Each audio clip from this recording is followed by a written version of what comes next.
Hi, I'm Nathan Winsek from Ammp Global. I'm responsible for the packet curation category.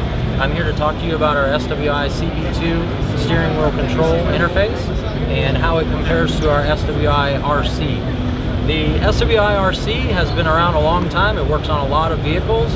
The SWI CP2 is the newer version of the RC. It works on all of those same cars and newer vehicles as well. In the past, you'd have to use an adapter with our RC to work on some of those. Now the CP2 does all of those vehicles all by itself.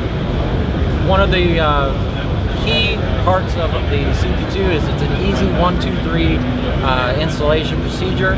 You use our application, look up your vehicle.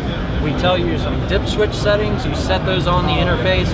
We tell you the installation procedure in the application, very clear and easy to understand, and you install the product. You wire it up per the instructions, hook it up, everything works.